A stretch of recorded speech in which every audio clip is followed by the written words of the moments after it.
Hi there, it's Camila again from the Bliss Institute, and I am here to do the review for the movie Annihilation, the spoiler review with analysis and other information. I'm going to also be adding a comparison between the movie and the book of the same title, Annihilation by Jeff Vandermeer.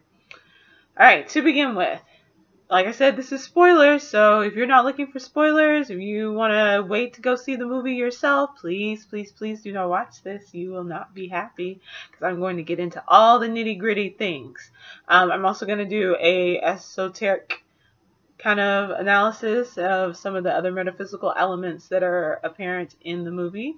So if you are not wanting to have that experience, I would suggest that you go and check out. I did do a non-spoiler review that hopefully I will link below, but I don't really know how to work YouTube, so it might happen, it might not. I don't really know. Alright, so first off, the movie broke all the rules of the book, pretty much. I mean, everyone had names, they were identifiable, they told their backstories, they shared information about themselves.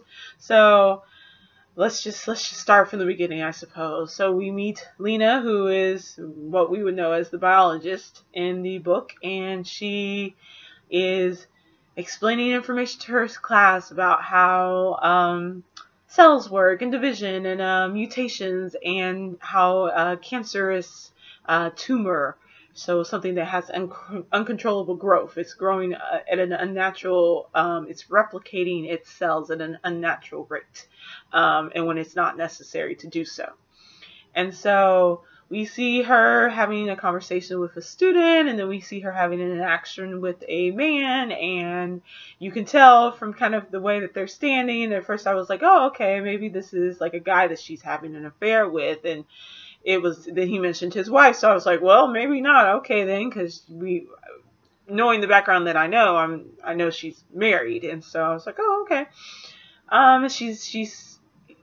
We find that her husband, who is known as Cain in the movie, has been missing for 12 months, a year, and the man that she works with, is trying to invite her to come over and hang out with him at a barbecue. And she's like, I can't go, I have to repaint our room. And she slips up and she's like, the room, because clearly she has not moved on, and even though it's been a year and he's been missing, which totally makes sense because, you know, this is her spouse. And so she goes home, and we see different information that's going on this time. And as we know, he's been missing for a year, and all of a sudden there is Cain standing downstairs. And because of the way that they did the flashbacks, you're like, is this a flashback? Is he really there? And then you see him going up the stairs. You see him at the bottom of the stairs staring at a picture of the two of them. And then he comes upstairs and he finds her, and she's like, oh my gosh, overwhelmed and overjoyed to see him. And he's kind of like, I'm back, yay. And so you don't get a lot of reaction from him. And so then she's like, what's happening? What's going on? Tell me where you were. Why were you missing? And he's just, all his answers are that he doesn't know. Very flat toned. I don't know. I don't know what happened to the people. I don't know what happened on the trip. I don't know how I got here. I don't know anything. And she's just like, how is that possible? You know, you have to share with me something. And then, you know, he is unwell, clearly. And so he has an issue, and so she calls the ambulance, and they're trying to get him some help. And they're on the ambulance, and of course, you know, here comes the, you know, black vehicles, black SUVs, you know, no tags or anything like that. They've come to pick him up because, unbeknownst to her, he had been working on the expedition that was going into what we would find to be called Area X in the Southern Reach.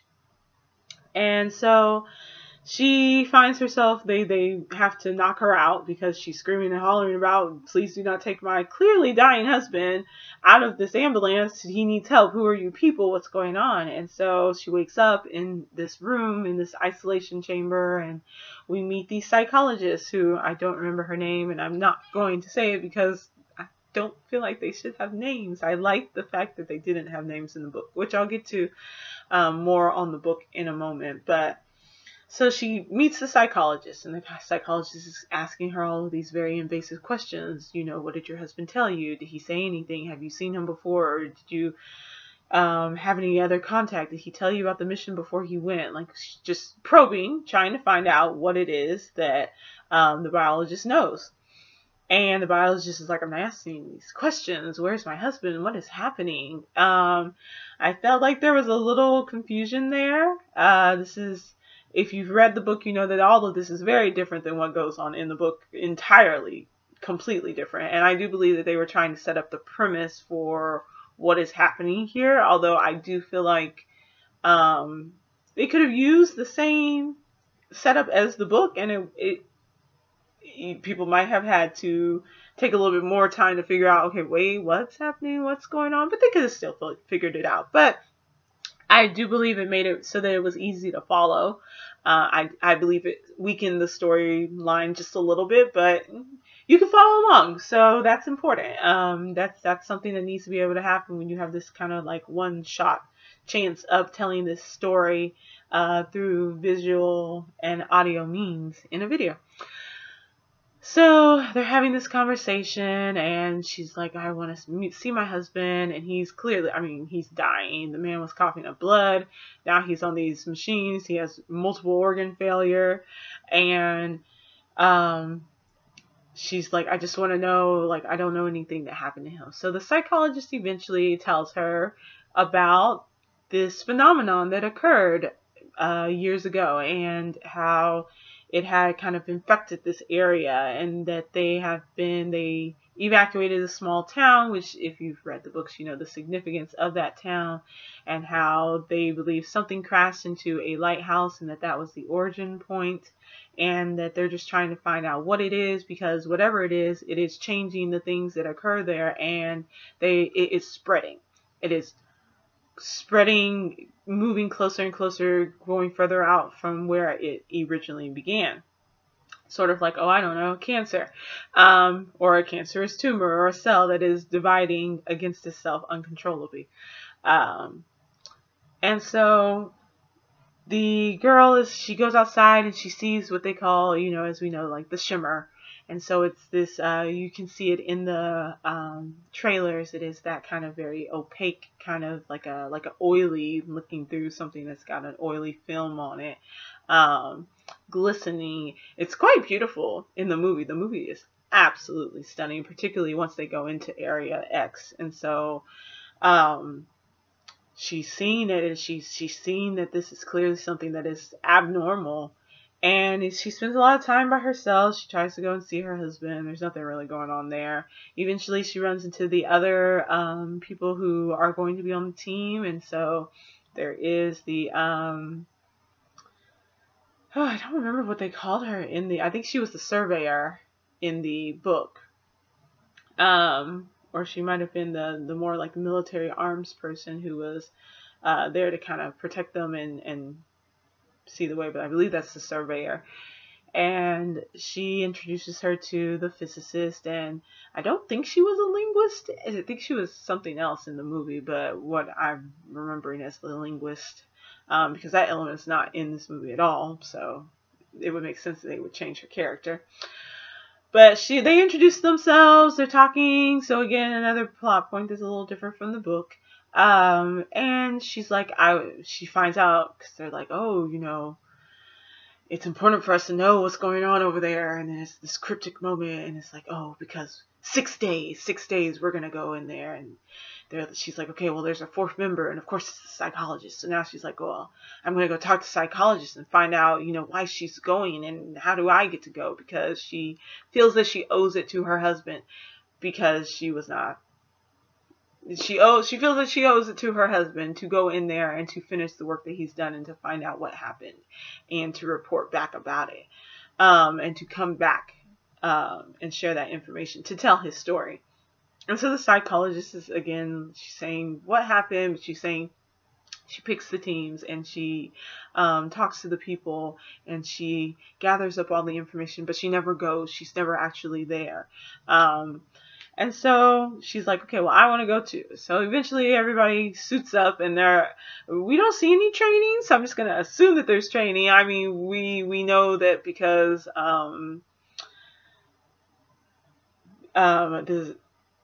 the biologist has been in the military in this movie for 7 years. She was in the army for 7 years. That she has some training, so you know it makes sense for her to have this very large weapon. But everybody, which I'm like, okay, well, did everybody receive training at some point? Because everybody's got these very large weapons, and I'm just like, okay, but in this area where you don't really know what's going on and people don't really come back, yay for being armed, but also if you're not too sure about what people's psychological states are, maybe you don't want to give everyone these weapons. So that was an interesting element. So they went inside and they just walked through, which again, a differing point. They just literally just walk up to the edge and walk inside. There is an interesting scene where at the next scene you find them and she's waking up in her tent after one of her dreams, which they share a lot of information in back flashes and in dream states and things like that. So a dream within a dream. And they're in their tents and they're like, do you know how we got here? Do you know what happened? The food rations are showing that we've probably been here for about 3 or 4 days. Nobody remembers anything. Psychologist who just basically hasn't cared about anything the whole movie. She just wants to go and find the lighthouse and find the origin and go and see it for herself. Was like, we're wasting time. Let's go. So they're backing up. They're going to head out. So they do their traveling. The one character is telling everybody's business. I was like, all right, girl, so I guess your job was to be the gossip. You're going to sit here and provide the backstory for everybody that we didn't pick up on, and to kind of lay this foundation for we're all broken and scarred in some different ways, whether it's addiction or self-mutilation or illness, feeling that we are morally not as worthy to be, doing the things that we're doing, lost a husband, lost a child, all this other stuff. So she provides all of that background, and then they come upon, they're in the swamp, before they get to the swamp, they come upon the swamp. And so they are, sorry, I've skipped a part. Just sharing everybody's backstory comes a little bit later. But they come upon this house that's in the swamp, and they're exploring and things, and they find the boats, and woohoo, now we can cut down on transportation time. And oh girl, the physicist gonna get snatched by this random, I believe it's an alligator. But if it's a crocodile, don't come run up on me. But she gets snatched by something and she's pulled into the water and they're coming to get her. And again, which I find to be amusing after a while, psychologist is literally just watching. She ain't going to help. Everybody else is like, what's going on? We got to save her. They're getting in the water. They're trying to pull her out. Old psychologist is just standing in the back watching like, well, if we lose her, we lost her. And there goes another one. On to the lighthouse. Like, that's all she really cares about is that freaking lighthouse. And so then they're like, okay, there's something in there. We see this alligator or crocodile, whatever it is, come out, and they're like, oh my goodness, because it's this massive beastly thing. And there'd been a discussion earlier about how the flowers are an anomaly because they are these multiple different types of species, but all growing out of one plant, and how that's really unusual. And caveat, I remember that there was this gardening magazine that we had received one time when I was staying with my parents, living with them at their house, and it said that they could grow all these different fruits on the tree, and we were like, me and my mom were laughing. We were like, well, I want to see this. I want to know what this looks like. And it was very amusing to us because there weren't any real pictures of the tree making these magical multiple types of fruits and things on it. It was just a drawing of it. And I said, well, that's convenient. So it reminded me a bit of that. So they were just like, it's impossible. So we get this mutated huge creature that's coming up and trying to snatch people up and eat them. And so old girl, who's supposed to be the one who's kind of the brawn of the group, she starts to kind of fire on it, and her gun, I think, locks or gets stuck, jams, that's the word for it, jams or runs out. I don't know what happened to her gun, but it stopped working. So she was trying to protect Tessa Thompson, I think that's what her name is, but the physicist who had gotten attacked originally, and she's unable to do so. And then, so of course we have the physicist who is able to, or not the physicist, the biologist who's able to kind of run in and save the day. You know, she's got her training, she's calm, but that calmness is what we're beginning to see in what was very clear, I felt, in the book, that the biologist was very detached. She was emotionally detached from quite a bit.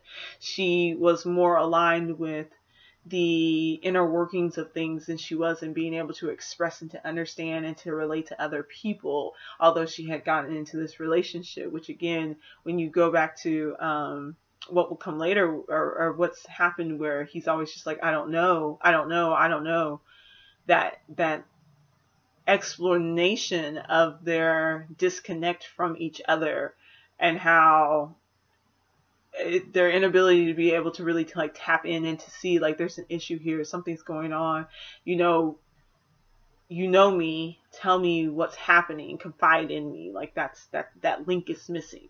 So very emotionally cold, very, she's trained and she's ready, and she acts accordingly. And so she takes down this creature. And so then they examine it, and they're like, look at these teeth. It's kind of like teeth like a shark, and you know, that's not the way this is supposed to work. And then they're like, okay, well, we're gonna move on. You know, nobody wants to stay there. Nobody's trying to stay there. So they move to the next point.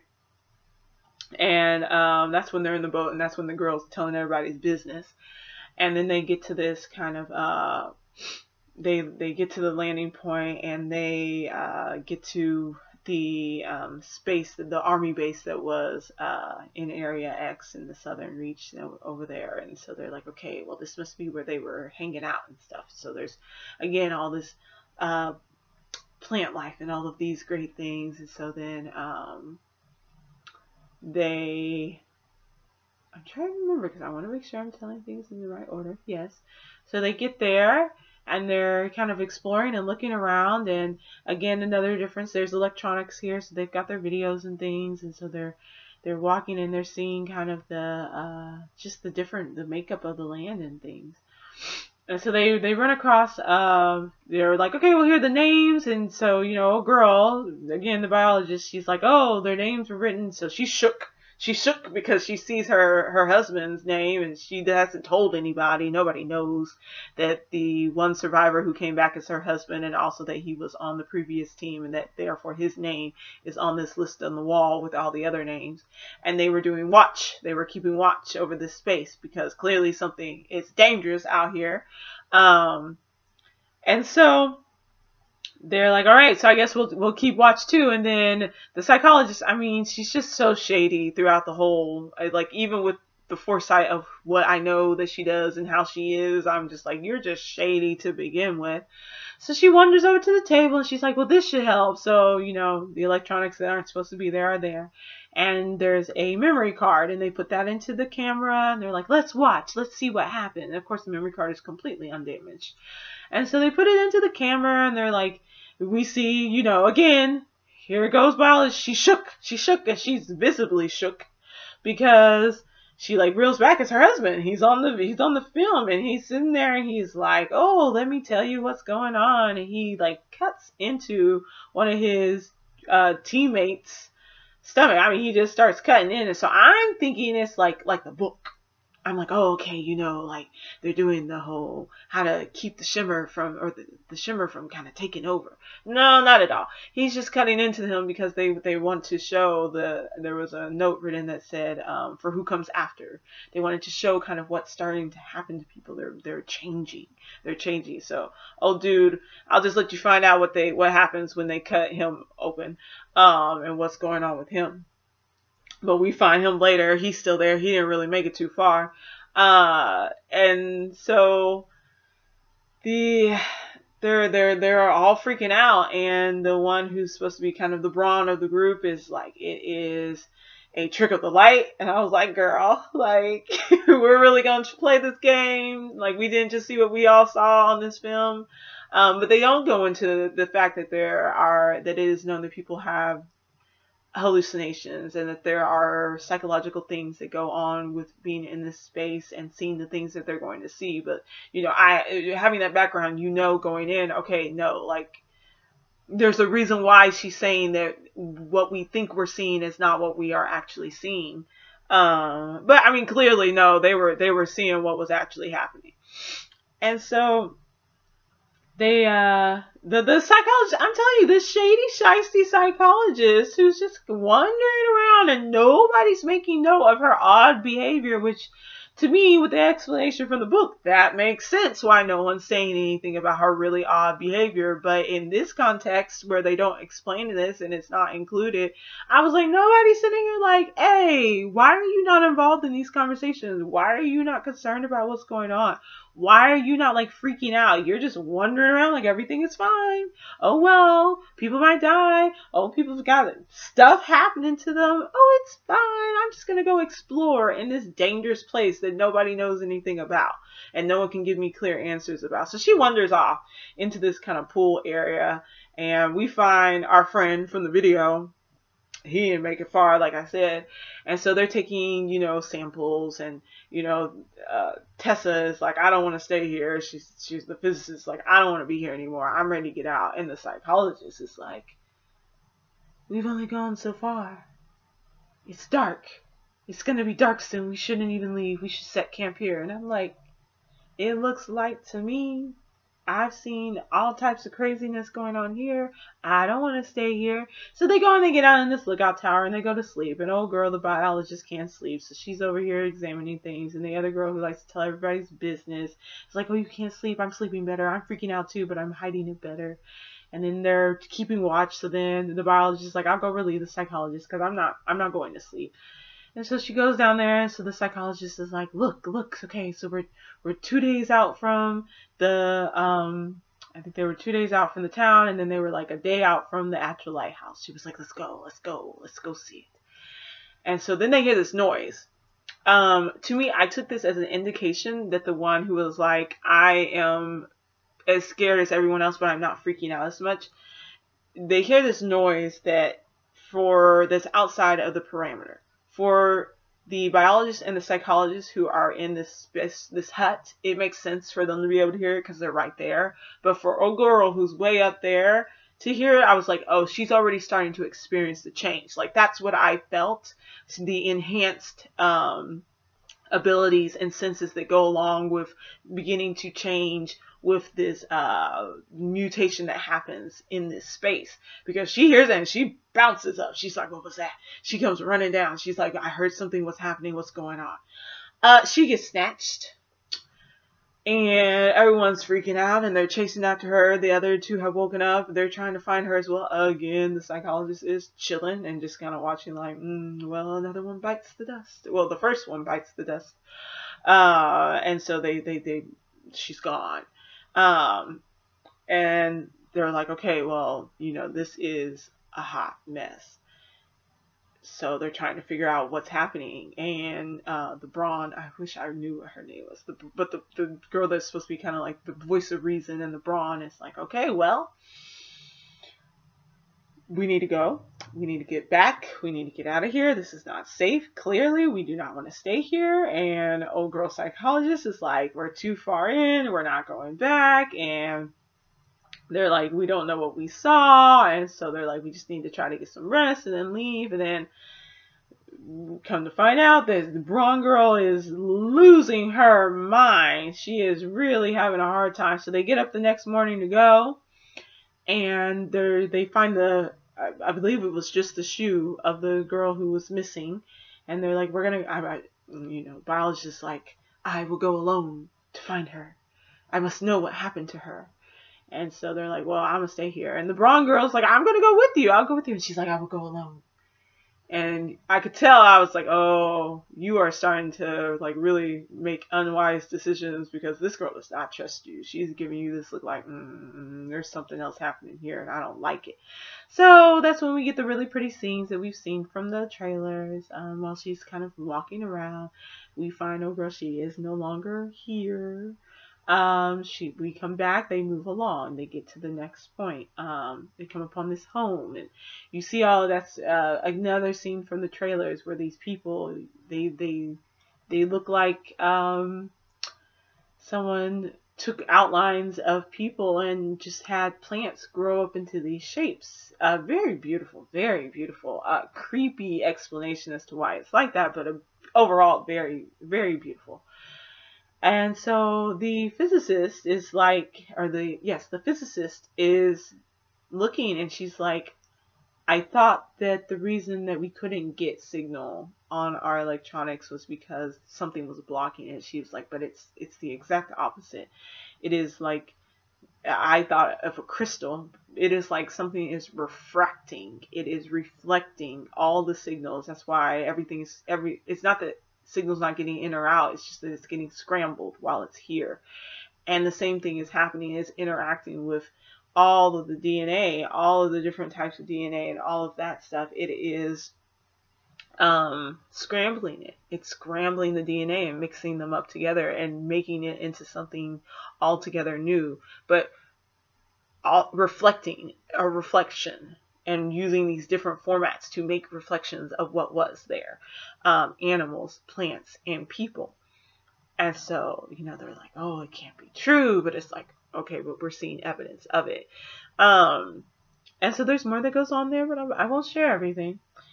And so they go inside, and I believe that at some point they, of course, need to sleep. And so they wake up, though, and the blonde girl has lost her mind.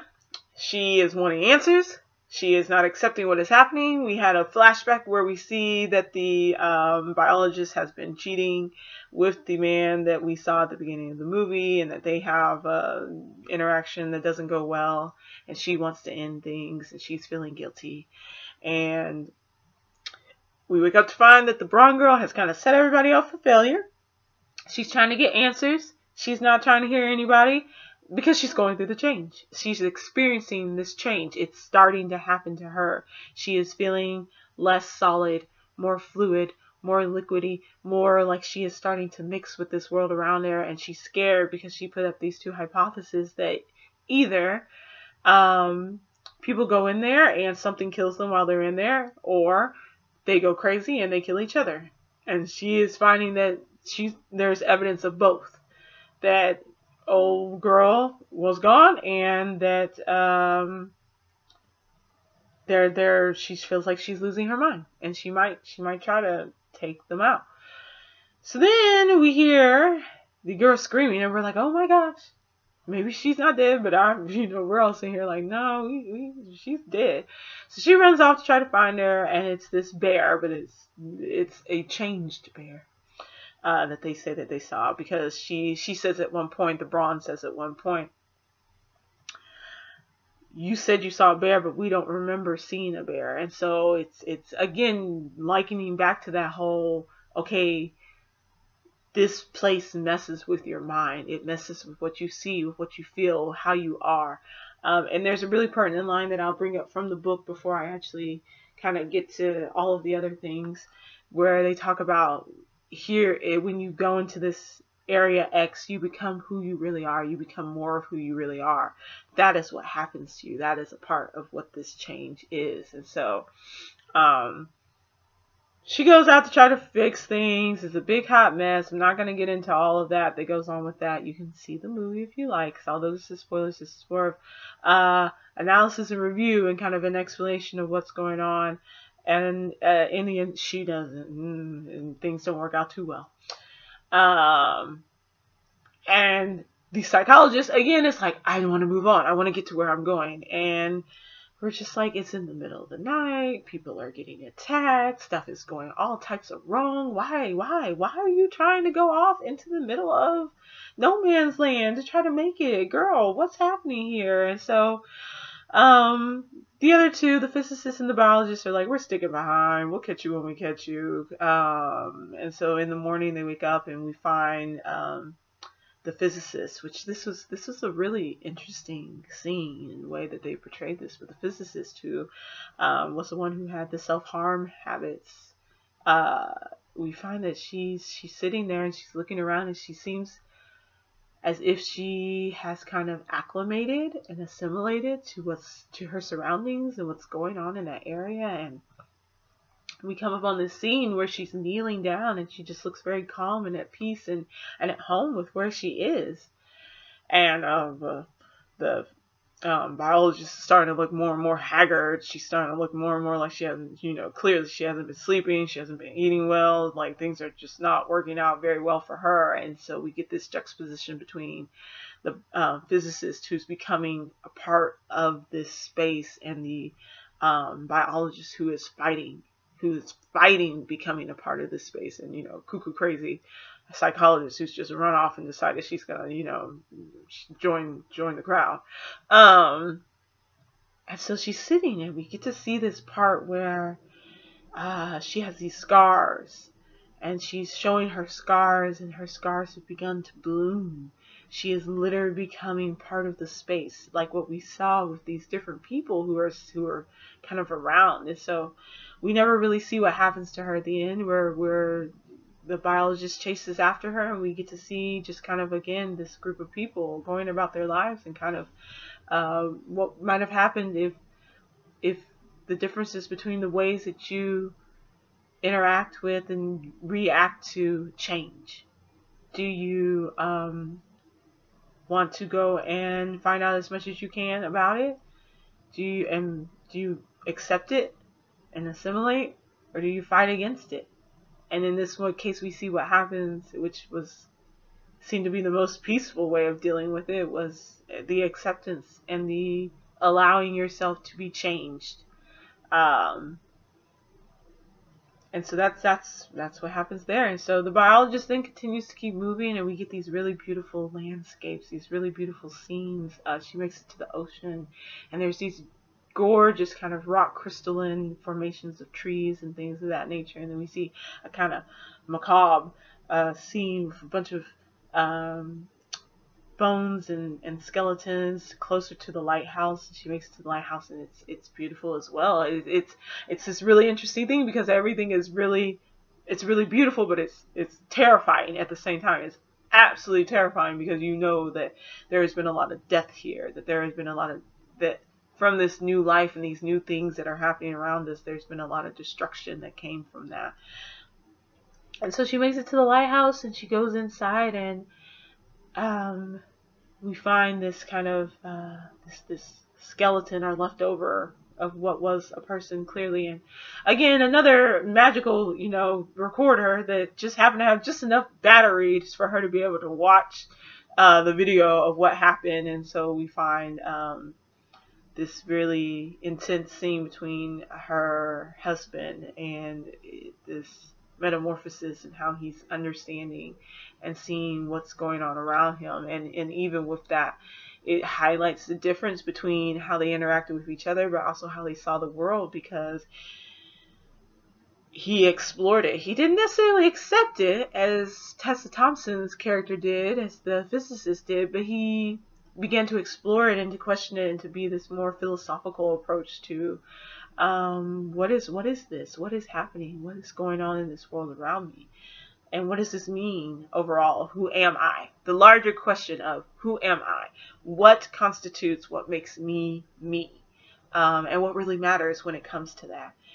And so we find out what happens to him, and we find out what happens and how he's able to come back. And she eventually, which I was like, okay, there's this really beautiful scene, I believe is at the beginning of the film, where we watch this kind of, it looks like a asteroid or a comet come flying down, and it goes through the lighthouse, and we see its trajectory as it went through the wall, and then eventually into kind of this bottom portion of the lighthouse. And she goes in there, which I was like, out of all the stuff that's going on, I believe she hears the psychologist making noises, but I'm like, out of all the things that are happening, but I guess it's gone this far, might as well go all the way to the end. But you're gonna go into the dark, scary hole.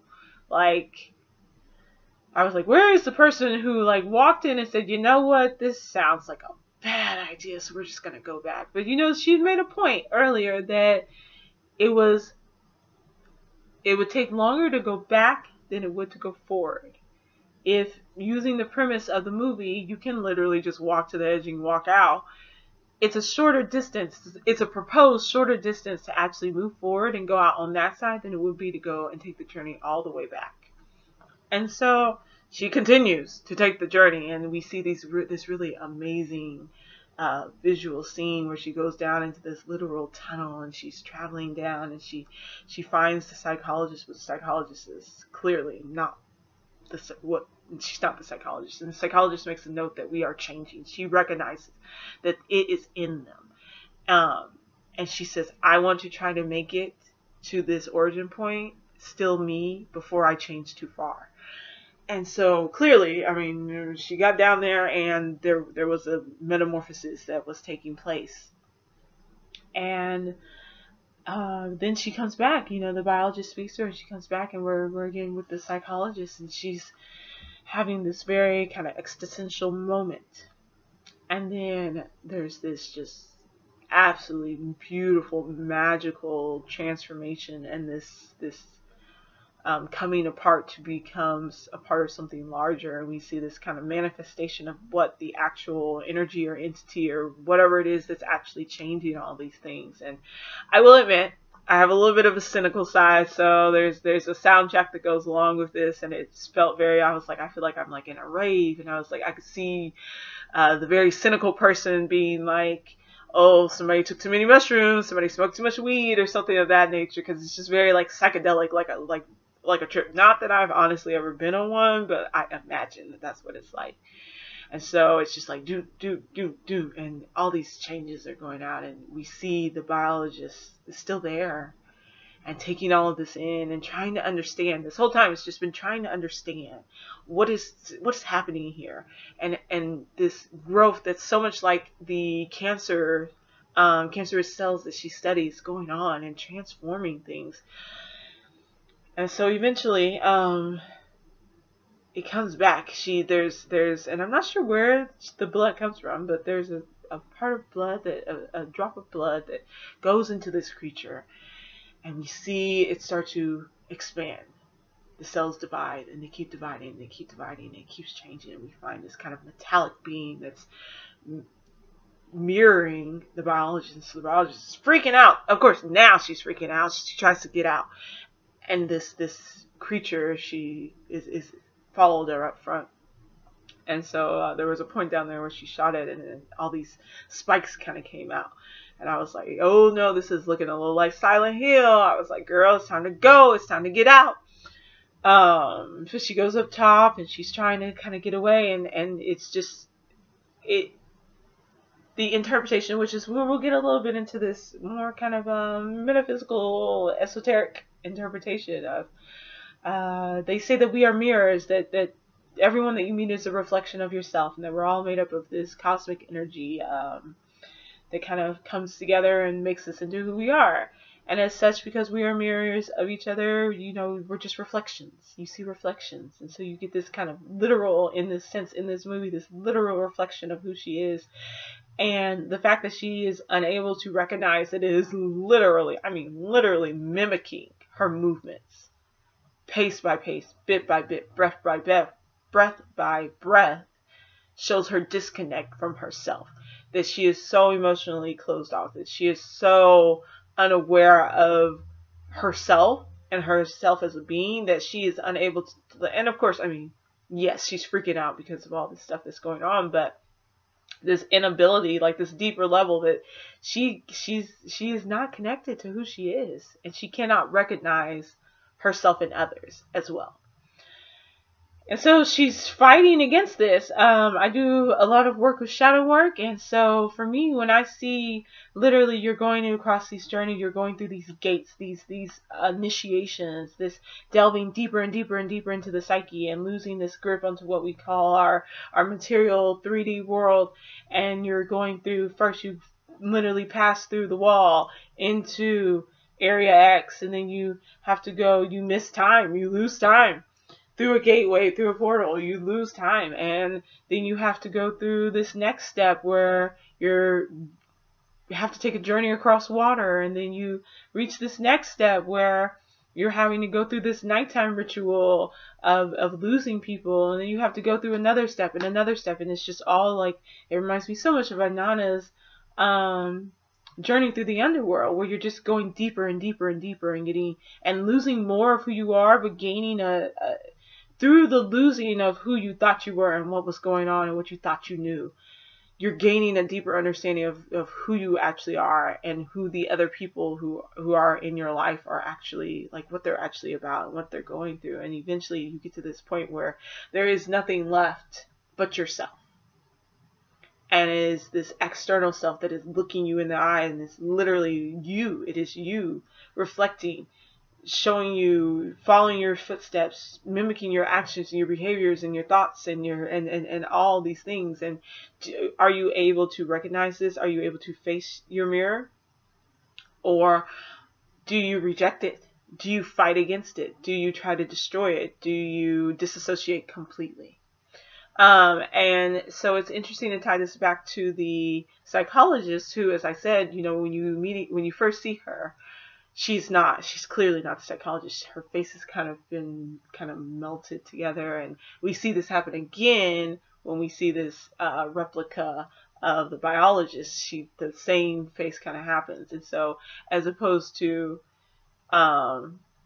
being able to face yourself and assimilate that and to integrate it into your being, and then to become more, to delve into this larger part and become a part of the bigger system, which is what happens to the psychologist.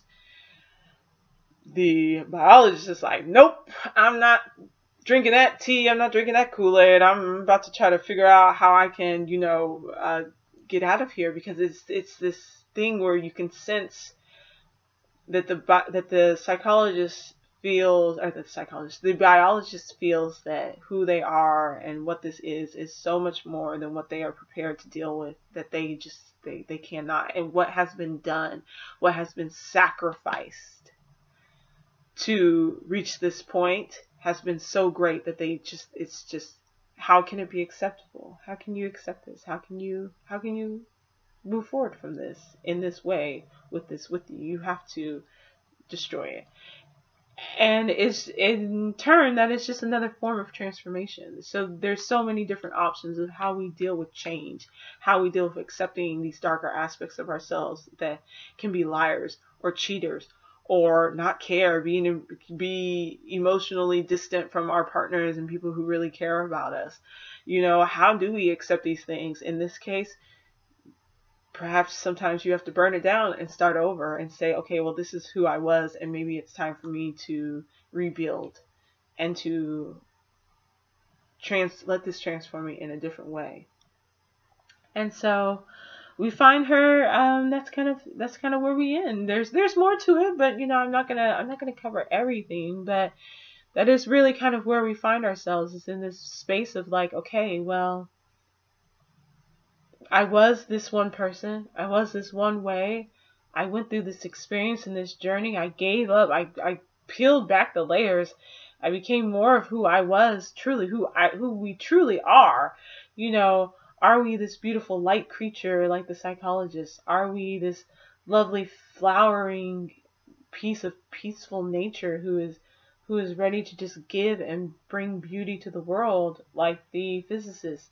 Are we a little mad, a little crazy, like the girl who was the brawn of the group? Or are we kind of just the first to go, to start to open the door, as the first girl was? We all kind of play these different roles. And are we a catalyst to awaken others who are here to bring the message back, like the husband who returned? And so now you have this group, this couple, who they were the only two to return. And so it's questions of, what is most important, and who are we, and what are we willing to really do to work with the world around us, and these different things that can exist. At the very end, there's a character who's doing an interrogation of the biologist, and he says, well, it was destroying it. And she was like, it wasn't destroying. She was like, it was changing it. It was just changing it. It was making it into something new. And as we know, new is scary. We don't necessarily like new. We want things to be familiar and comfortable, and that space and all the things that we're having there were very uncomfortable, very unfamiliar. I mean, shark alligators, what is that? That's from the pits of hell. Like, nobody wants to deal with that, hostile environments and no one's familiar with. How do we deal with this, but you bring back a piece of it. You change in a way where you are able to see yourself separately and to see who you are and who you were, and be able to say, okay, well, now I've decided who I want to be, and that's what I'm going to go back as, maintaining that sense of self in the face of all these adverse conditions. So, really interesting movie. Really enjoyed it. Visually stunning, as I said. Definitely some issues I felt with some of the sound choices and some of things, but overall, just a really great story. That's one way to read into it. That's one way to interpret it. You might have found a totally different interpretation, and I'd love to hear more about your thoughts. So I will make a separate video. This is turning out to be a lot of content, but I will make a separate video about the book, and we'll get into the differences and the things that I felt were significant from the book. So thanks. I'll see you later. Bye.